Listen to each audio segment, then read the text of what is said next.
नमस्कार, मी डॉक्टर उदय निरगुडकर। आज आपण चर्चा करणार आहोत आजच्या एका महत्त्वाच्या बातमीवर। बीसीसीआयचे माजी अध्यक्ष एन श्रीनिवासन यांचे दामाद म्हणजे जावई मय्यप्पन आणि बॉलिवूड स्टार शिल्पा शेट्टी यांचे पती म्हणजे राज कुंद्रा हे आयपीएल सट्टेबाज प्रकरणी दोषी आढळलेत। त्यांच्यावर सुप्रीम कोर्टाने आजीवन बंदी घातली आहे। मात्र त्यांना तुरुंगवास कधी हा खरा प्रश्न आहे, त्याचं उत्तर अजून मिळालेलं नाहीये। आयपीएल सट्टेबाज प्रकरणी लोढा समितीने दिलेल्या या निर्णयाला भूकंप म्हणायचं की सुनामी? लोढा समितीच्या या निर्णयामुळे टीम आणि टीमचे मालक आणि खेळाडूंवर काय बरं परिणाम होईल आणि सुप्रीम कोर्टाने नियुक्त केलेल्या या समितीमुळे आयपीएलला एक दिशा मिळेल का? काय वाटतंय? यासारख्या असंख्य प्रश्नांचा चर्चा करणार आहोत आजच्या आयपीएलचा कलंक या खास कार्यक्रमात।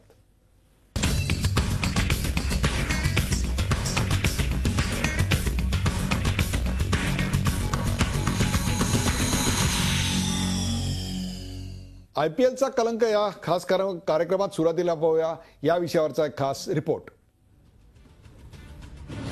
बंदी लादली पण तुरुंगवास कधी? मय्यप्पन राज कुंद्रा कधी जाणार तुरुंगात? 24 मे 2013 ला सुरू झालेला गुरुनाथ मय्यप्पन नाट्याचा पहिला अंक मंगळवारी संपला। सट्टेबाजी प्रकरणात दोषी आढळलेल्या गुरुनाथ मय्यप्पन आणि राज कुंद्रा यांच्यावर लोढा समितीनं आजीवन बंदी घातली आहे। यामुळे त्यांना आयुष्यभर क्रिकेटशी संबंधित कोणत्याही स्पर्धेत, कार्यक्रमात किंवा घडामोडींमध्ये सहभागी होता येणार नाही। मात्र क्रिकेटमधील या गैरप्रकारांना आळा घालायचा असेल तर त्यांना तुरुंगवास मिळालाच पाहिजे अशी भावना सामान्य क्रिकेट प्रेमींमध्ये आहे। 24 मे 2013 रोजी तत्कालीन बीसीसीआय अध्यक्ष एन श्रीनिवासन यांचे जावई आणि चेन्नई सुपर किंग्स टीमचे प्रिन्सिपल असलेल्या गुरुनाथ मय्यप्पनला पोलिसांनी सट्टेबाजी प्रकरणात अटक केली आणि क्रिकेट विश्वात एकच खळबळ उडाली। मय्यप्पन नाट्याला इथून सुरुवात झाली। अभिनेता विंदू दारासिंगला अटक झाल्यावर त्यानं मय्यप्पनचं नाव घेतलं आणि मग मय्यप्पन प्रकरण उजेडात आलं।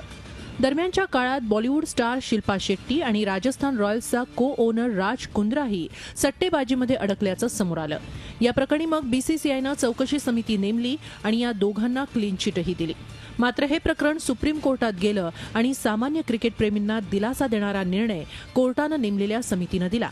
या दोघांनाही सट्टेबाजी प्रकरणात दोषी ठरवत त्यांच्यावर आजीवन बंदी लादण्यात आली आहे।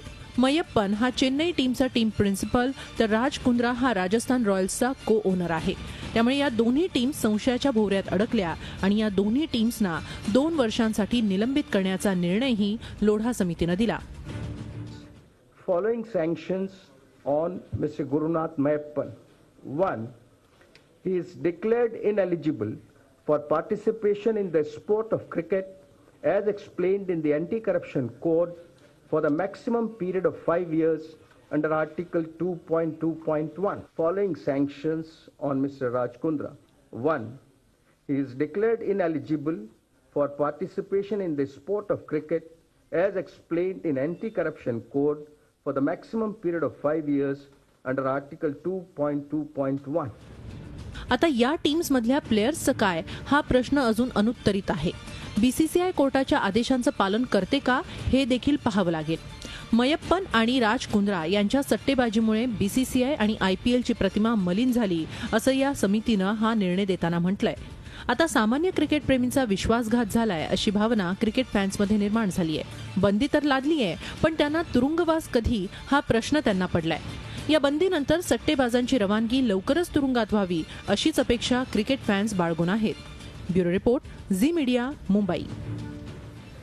आपण पाहिलात या विषयावरचा खास रिपोर्ट आणि त्याविषयी चर्चा करण्यासाठी आपण आमंत्रित केले ज्येष्ठ क्रीडा पत्रकार, क्रीडा समीक्षक, गेले जवळपास 4 दशकाहून अधिक काळ ज्यांनी क्रिकेटसह भारतातल्या अनेक खेळांचा अत्यंत जवळून असा अभ्यास केला। काळा पांढऱ्या रंगाचा असणारं क्रिकेट ते आत्ताचं कलरफुल असणारं क्रिकेट, एक प्रकारे अत्यंत स्वच्छ असणारं क्रिकेट, तिथपासून ते आत्ताचं असणारं गलिच्छ अशा स्वरूपात समोर आलेलं क्रिकेट, हे सगळं ज्यांनी अत्यंत जवळून पाहिलं ते व्ही करमरकर, ज्येष्ठ क्रीडा समीक्षक व्ही करमरकर आपल्याबरोबर आहेत। व्ही, संपूर्ण महाराष्ट्र तुमच्याकडे एक क्रिकेटच्या समीक्षेच्या क्षेत्रातले क्रीडा पत्रकारांतले भीष्म पिता म्हणून पाहतो। तुम्ही असा काळ पाहिलाय, एम.एल. जयसिंहांचा काळ पाहिलाय, तो काळ पाहिलाय, गॅरी सोबर्सचा काळ पाहिलाय, तुम्ही सलीम दुरानीचा काळ पाहिलाय। त्या काळामधून आत्ताच्या काळामध्ये, कलरफुल काळामध्ये प्रचंड मोठ्या प्रमाणावर पैसा आला असताना आज हा जो निकाल सट्टेबाजी प्रकरणीचा आलाय, आपली पहिली प्रतिक्रिया काय आहे? नाही, हा मला खूप आनंद आहे. मला पुरा आनंद नाहीये, पण बऱ्यापैकी आनंद आहे. कारण ही जी तर प्रक्रिया चालली होती, आणि जसं तुम्ही म्हणालात, पूर्वीच्या काळात क्रिकेट स्वच्छ होतं म्हणजे काय होतं, पैसा नव्हता. म्हणजे पैसा खायला जेव्हा वाव निर्माण झाला तेव्हा लोकांची कसोटी लागली. मग खेळाडू असोत, संघटक असोत, स्टेडियम बांधायला वाव मिळाला, बांधकामांची कंत्राटं द्यायला वाव मिळाला, टेंडर्स न काढता कंत्राटं दिली गेली. वानखेडे स्टेडियममध्ये नुसते 2 बाजूनी फक्त स्टेडियमची पुनर्बांधणी होती, त्याला 400 कोटीचा खर्च केला गेला. तर हे सगळे जे अवाढव्य खर्च आणि भयंकर पैसे खाणं जे झालं, खाऊगिरी झाली, त्याचाच हा एक भाग या मॅच फिक्सिंगमध्ये आला आहे. पण मला खरं सांगतो तुम्हाला की मला खूप बरं वाटतं की 5-5 वर्षाच्या शिक्षा या दोघांना दिल्या गेलेल्या आहेत, गुरुनाथ मय्यप्पन आणि राज कुंद्रा. आणि चेन्नई सुपर किंग्ज आणि राजस्थान रॉयल्स यांच्यावर 2-2 वर्षाची बंदी घातली आहे. सुरुवात म्हणून चांगली वाटते, पण मला अपुरी वाटते. म्हणजे बघा, 4 जण आहेत ज्यांच्यावर आजन्म बंदी घातली गेली होती. मोहम्मद अझरुद्दीन तो कर्णधार होता, त्याचा गुन्हा अर्थात मोठा, कारण तो कर्णधार होता. पण अजय शर्मा त्यामुळे किरकोळ कसोटीपटू, अंकित शर्मा निव्वळ रणजीपटू, आणि श्रीशांत एक बऱ्यापैकी कसोटीपटू, यांच्यावर आजन्म बंदी होऊ शकते. आणि इथे खेळाडूंच्यावर 5-5 वर्ष, खेळाडू नाही, संघटक आहेत, 5-5 वर्ष.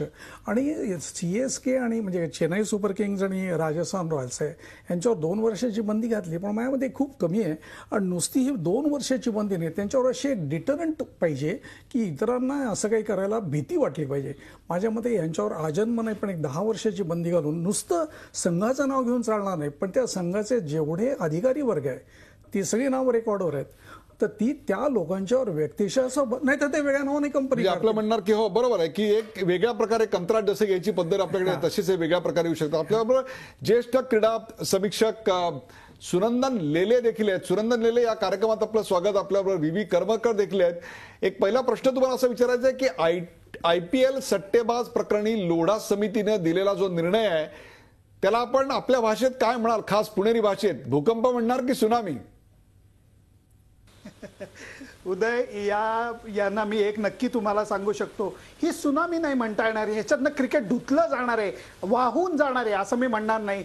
परंतु क्रिकेट नखशिखांत हादरलेलं आहे, त्यामुळे हा क्रिकेटमधला भूकंप आपण नक्कीच म्हणू शकतो. कारण इतके दिवस स्पॉट फिक्सिंग होतं का, सट्टेबाजी होते का, त्याच्यामध्ये IPLचे काही ओनर्स इन्व्हॉल्व आहेत का, याच्याविषयी चर्चा चालू होती. आणि ती चर्चा होत असताना दुसरीकडे तो मी नव्हेचं नाट्य चालू होतं. सगळे जे आरोप होते ते खंडन केले जात होते.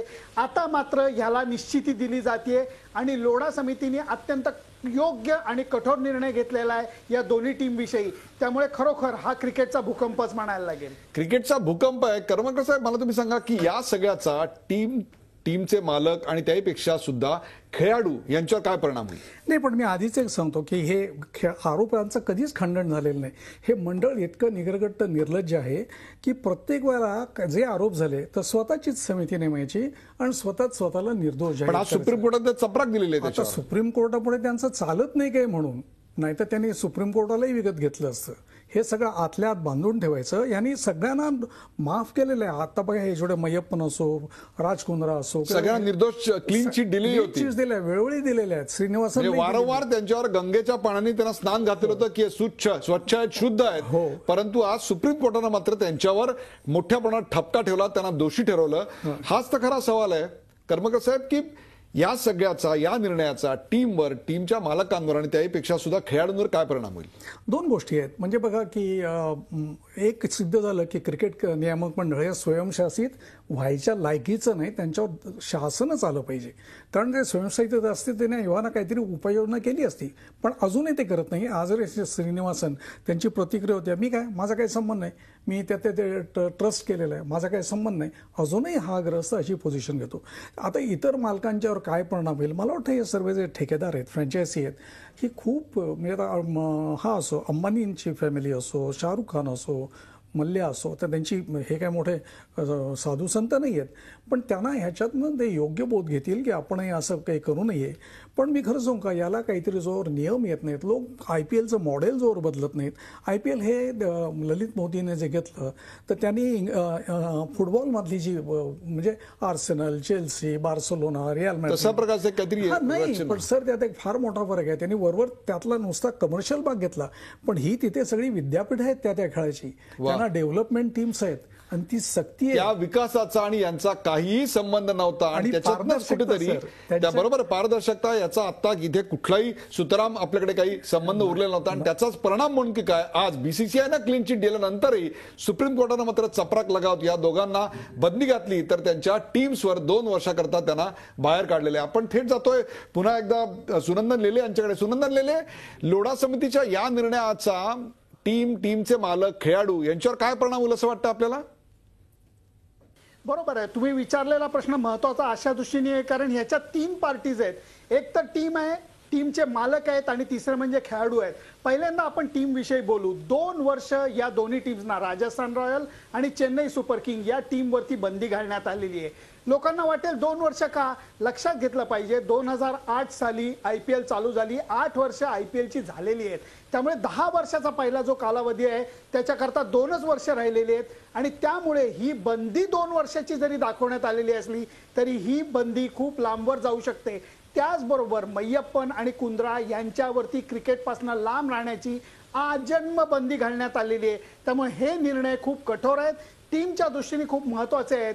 एक चेन्नई सुपर किंग अशी टीम आहे की ज्यांनी काही वेळेला विजेतेपद मिळवलेलं आहे, सातत्याने चांगला खेळ केलेला आहे. दुसरीकडे राजस्थान रॉयल ही अशी टीम आहे की ज्या टीमनी अत्यंत कमी पैशामध्ये, अत्यंत कमी खर्च करत अप्रतिम खेळ करून दाखवलेला आहे. शेनवॉननी पहिल्याच IPL मध्ये या टीमला विजेतेपदही मिळवून दिलेलं होतं. अशा या 2 टीम बाहेर जात आहेत, ते सुद्धा खेळाडूंच्यामुळे नाही तर मालकांच्या चुकीच्या गोष्टीमुळे. यामुळे हा धक्का या दोन्ही टीम करता खूप महत्वाचा आहे. दुसरा प्रश्न होतो संघ मालकांचा. एकीकडे श्रीनिवासन आहेत, दुसरीकडे थोडासा का होईना पाठिंबा असलेले ललित मोदींची राजस्थान रॉयल आहे. आत्ताच्या घडीला उदय मी तुम्हाला कन्फर्म सांगू शकतो की BCCI मध्ये यांचे पाठीराखे नाहीत, यांना सहानुभूती देणारी लोक नाहीत. त्यामुळे हा निर्णय जो लोढा समितीने दिलेला आहे तो राबवण्याकरता BCCI आता सर्वतोपरी प्रयत्न करेल असं मला वाटतं. त्यामुळे संघ मालकांच्या दृष्टीने जबरदस्त चपराक आहे. प्रश्न उरतो तिसऱ्या भागाचा आणि तो म्हणजे खेळाडूंचा. या दोन्ही टीम मध्ये दर्जेदार खेळाडू आहेत, मग तो धोनीचा असेल किंवा इकडे अजिंक्य रहाणेचा असेल. या दोन्ही टीम मधल्या प्लेयर्स करता BCCI काय निर्णय घेत आहे हे फार महत्वाचं ठरणार आहे. म्हणून मला वाटतं की प्लेयर्सचं नुकसान होऊन द्यायचं नाही या दृष्टीने BCCI 2 नवीन टीम घेतं का ह्या टीम मधल्या प्लेयर्सना इतर टीम करता अवेलेबल करून देतं. हे सगळे निर्णय जे आहेत ते IPL गव्हर्निंग काउन्सिलमध्ये घेतले जातील आणि नंतर BCCIच्या वर्किंग कमिटीमध्ये येतील.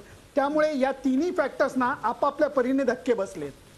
या सगळ्यांना धक्के बसले. तुम्ही आता त्या खेळाडूंचं नेमकं काय होईल? त्यांना इतर कुठल्या तरी टीम मध्ये समाविष्ट करून घेतलं जाईल का आणखीन 2 नव्या टीम निर्माण केल्या जातील, त्यांना संधी दिली जाईल?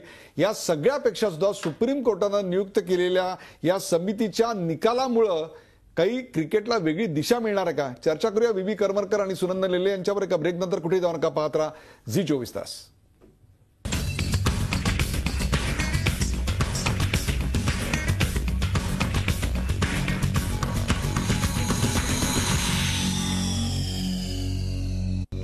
मे 2013 सुरू झाला गुरुनाथ मय्यप्पन याच्या नाटकाचा पहिला अंक एक प्रकारे आज मंगळवारी संपला आणि सुप्रीम कोर्टानं नियुक्त केलेल्या समितीनं याच्यात राज कुंद्रा आणि गुरुनाथ मय्यप्पन यांना दोषी ठरवलं. तसंच त्यांच्या ज्या 2 टीम्स होत्या त्या टीमनाही त्यांनी 2 वर्षाकरता या IPL मध्ये बाहेर काढल्यात.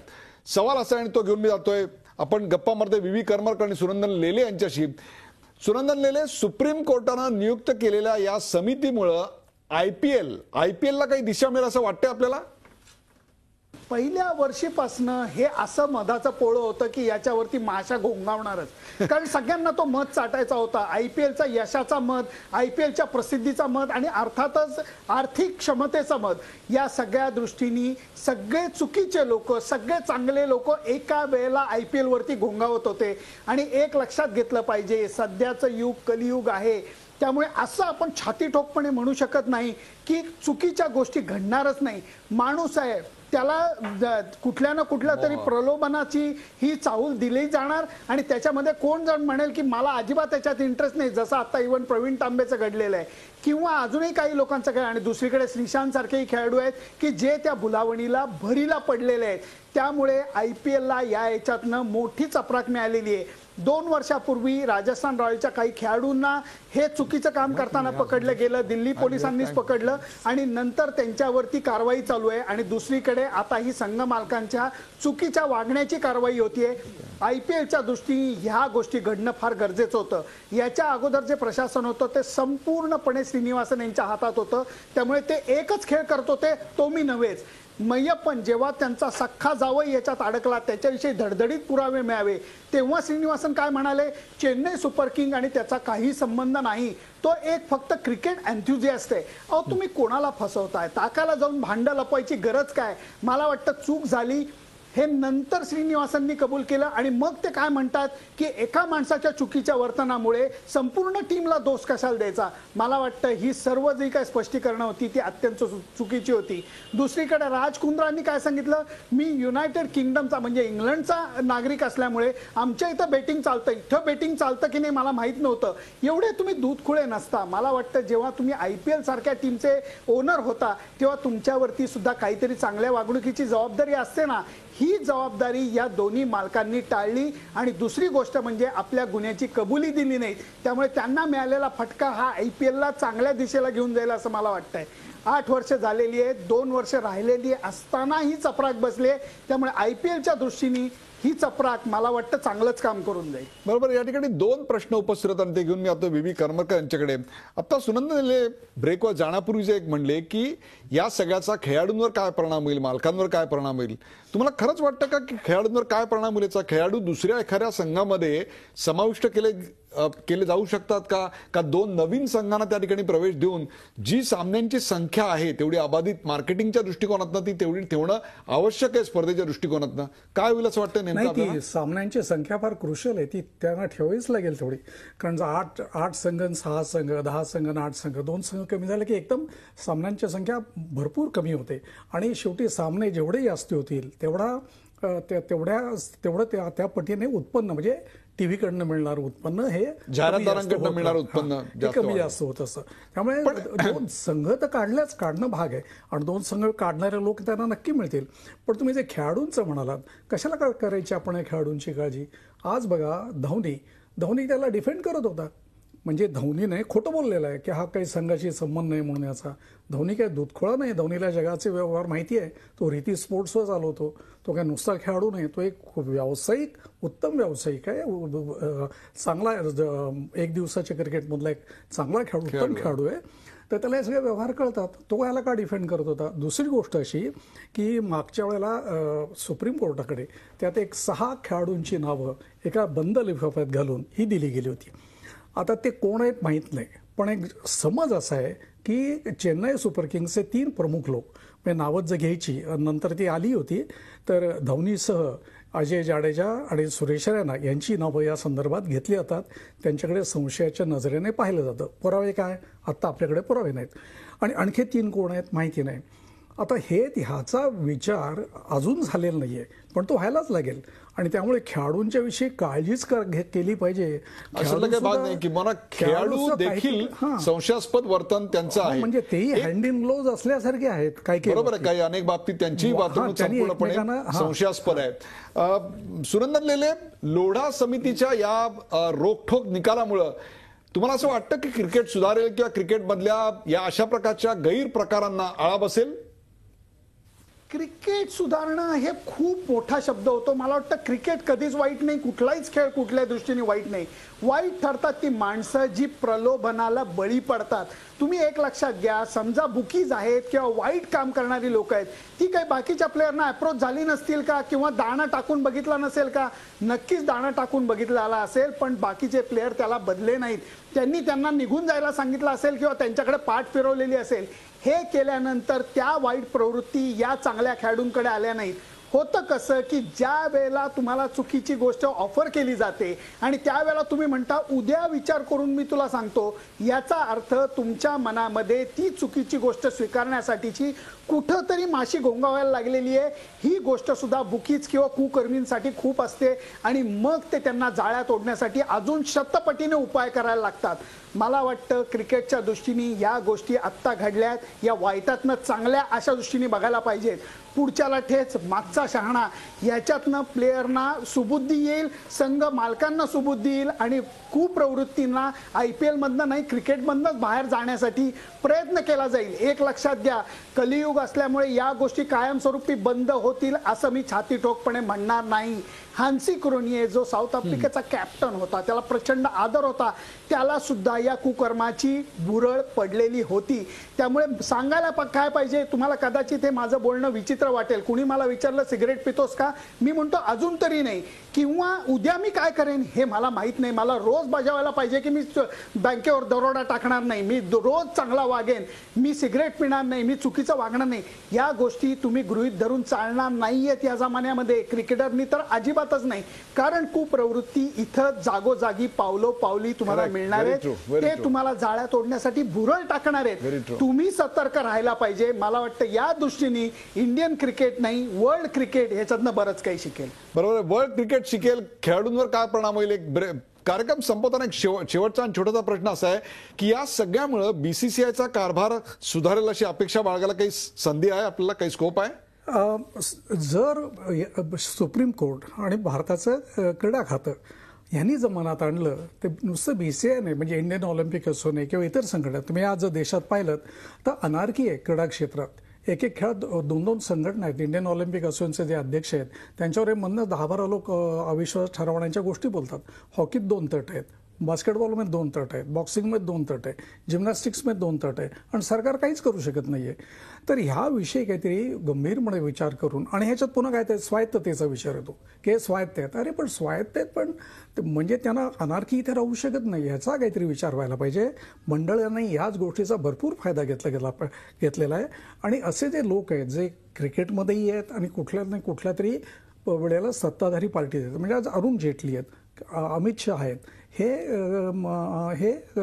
भाजपचे आहेत, आधी शरद पवार होते जे काँग्रेसचे आहेत, मनोहर जोशी उपाध्यक्ष होते.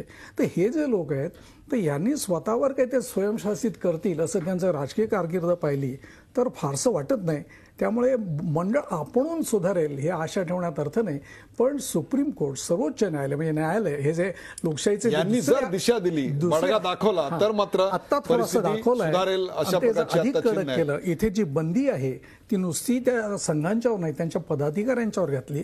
आणि हे जे 6 खेळाडूंची गुप्त नाव आहेत ती जर ही केली. आणि दुसरी एकच गोष्ट सांगतो शेवटी, मला खेदाची गोष्ट वाटते की जे आम्ही माझ्या काळात आयकॉन होते, म्हणजे गावस्कर होते तेव्हा, किंवा आता सचिन तेंडुलकर, राहुल आहे, गांगुली आहे, कुंबळे आहे, आणि तेव्हाच्या काळात वेंगसरकर, मोहिंदर अमरनाथ वगैरे. मोहिंदर जर आम्ही बाजूला ठेवतो, तो थोडा वेळा निघाला. हे ह्याच्यावर काहीच बोलत नाहीयेत. रवी शास्त्री, दिलीप वेंगसरकर, कोणाला ह्याच्याविषयी काही बोलायचंच नाही. माझं म्हणणं आहे, हा जो एक गोड गैरसमज आहे की क्रिकेटरच्या हातात दिलं की ते क्रिकेट संघटना चांगली चालेल, खेळाडूंच्या हातात दिलं की चांगली चालेल, तर नाही. हे काय पुन्हा तपासून, आणि या खेळाडू झाला याचा अर्थ त्याच्यामध्ये खेळाडू वृत्ती आली असं समजायचं काही कारण नाही. परंतु खेळाला मात्र राजकारणापासून आणि भ्रष्टाचारापासून दूर ठेवलं पाहिजे, याची एक सुरुवात म्हणून की काय, एक छोटंसं पाऊल म्हणून की काय, आज सुप्रीम कोर्टानं नियुक्त केलेल्या समितीनं गुरुनाथ मय्यप्पन आणि राज कुंद्रा यांना क्रिकेटपासून आजीवन बंदी तर घातलीच, परंतु त्यांच्या 2 संघांना मात्र त्यांनी 2 वर्षाकरता रद्दबातल ठरवलं. क्रिकेटमध्ये त्यांना भाग घेता येणार नाही. क्रिकेटपटूंचं नुकसान होईल न होईल माहिती नाही, याच्यातनं क्रिकेटवरचा गमावलेला विश्वास परत येईल की नाही माहिती नाही. क्रिकेटच्या जे नियामक मंडळ आहे त्यांचा कारभार सुधारेल का नाही माहित नाही. परंतु आज एक छोटीशी का होईना याच्यात खळबळी माजली. एक थंडपणे जो सगळा भ्रष्टाचार चालला होता त्याला कुठंतरी आज आळा बसला. सुप्रीम कोर्टानं आपलं अस्तित्व दाखवलं आणि आज उद्या ना होईना चांगल्या लोकांच्या हातात क्रिकेट जाईल आणि चांगलं क्रिकेट आपल्या सगळ्यांना पाहायला मिळेल अशी अपेक्षा बाळगूया. या कार्यक्रमात सहभागी झाल्याबद्दल व्ही करमरकर आणि आमचे सुनंदन लेले यांचे आभार, धन्यवाद. ताज्या बातम्यांसाठी पाहत राहा झी24 तास.